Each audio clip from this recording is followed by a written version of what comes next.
Kita akan melihat Matius 13, 44 sampai 46. Kalau kita memandang setiap orang, siapapun orangnya, sukunya, bahasanya, latar belakangnya, kedudukannya, apa saja, itu dengan cara Tuhan Yesus memandang, maka sungguh saudara, Injil sudah sampai kemana-mana sejak dulu.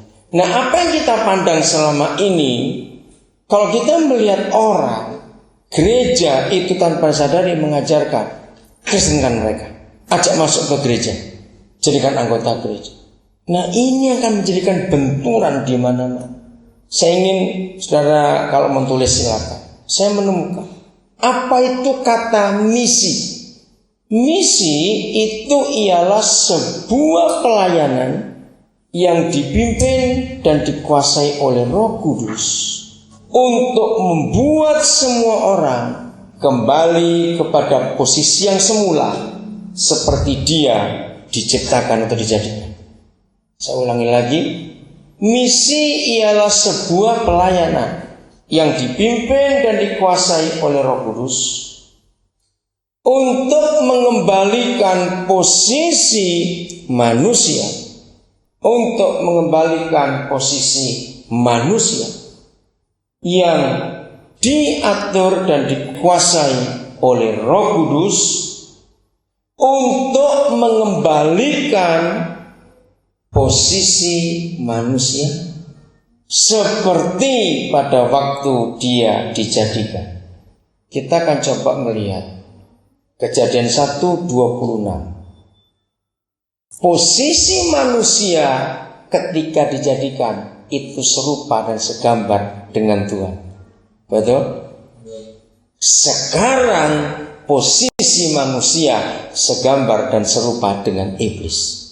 Betul tidak? Karena kejahatan. Mazmur pasal 8, bahwa manusia itu pada awalnya hampir sama seperti Tuhan. Itu di Mazmur 8. Ya.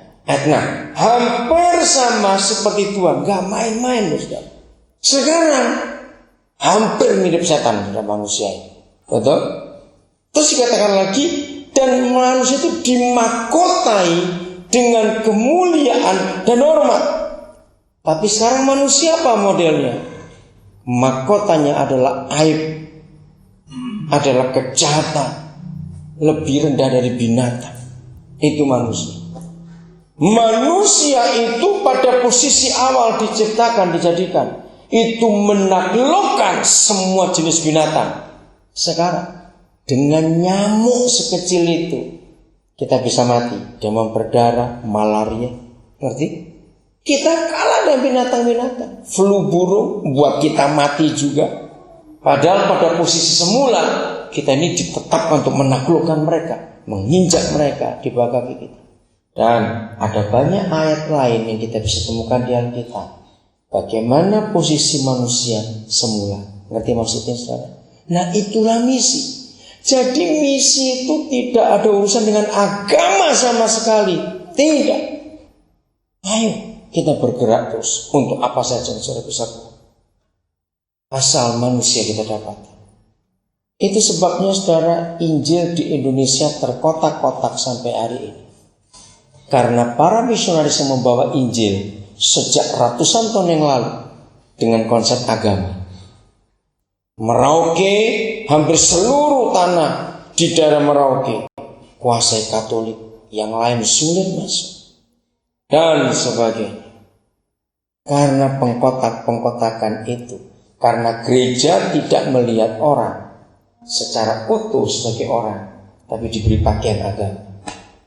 Ternyata yang Pantekosta, karismatik sama juga gobloknya. Mengkotak-kotakan. Ini milik Betel, ini milik Betani, ini milik Baptis, ini milik Pantekosta, ini milik apa. Jadi tidak mengembalikan manusia pada posisi yang semula, tapi dibawa manusia itu kepada program kita, sesuai sinode kita. Ini yang merusak. Nah, Matius 13, kita lihat lagi ayat 44-46. Harus itu cara kita memandang setiap manusia. Oke. Siapa ladang sebidang tanah itu? Tidak lain adalah hidup kita. Karena manusia itu dibuat dari debu tanah. Jadi sebidang tanah itu adalah kita, manusia. Nah, Tuhan Yesus nggak lihat manusianya tanah model apa, tidak. Di dalam sebidang tanah itu ada harta yang terpendam. Nah, apa harta yang terpendam itu? Lalu pedagang ini pulang kembali ke rumah. Ingat kata ini, dia jual semua yang dia punya untuk beli ladang itu. Sebetulnya si pedagang itu bukan perlu sebidang tanahnya, dia perlu yang di dalamnya itu. Betul tidak? Di dalam diri kita masing-masing ada hal-hal yang hebat juga. Dan itulah gambar dan rupa Tuhan sendiri. Katakan amin. Ini yang dibeli oleh Tuhan Yesus untuk dikembalikan pada yang punya. Maka itu ketika dijebak oleh para ahli Taurat, orang-orang Farisi, harus bayar pajak nggak pada Kaisar? Pertanyaan yang sangat susah dijawab. Kalau dia bilang bayarlah, langsung dilempari batu. Kamu pengkhianat bangsa. Kenapa kita harus bayar pada penjajah? Kalau mereka dijawab, jauh usah bayar, tangkap, ada musuh. Tapi dia jawab bagus sekali. Ini gambar siapa? Uang ini gambar siapa? Nah, Tuhan ingin mengambil kembali gambarnya dalam diri kita. Itu yang dia selamatkan. Di mana konkretnya ayatnya? Bahwa di dalam sebidang tanah itu ada harta yang terpendam. Baca Kejadian 2 ayat 7. Itulah harta terpendam itu.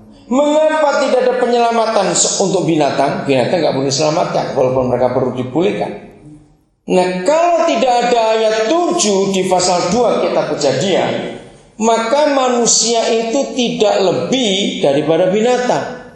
Sebab bahan dasar yang dipakai oleh Tuhan untuk menjadikan tubuh binatang dan tubuh manusia itu sama, debu tanah. Maka itu binatang bertulang, berdaging, berdarah, manusia pun bertulang, berdaging, berdarah.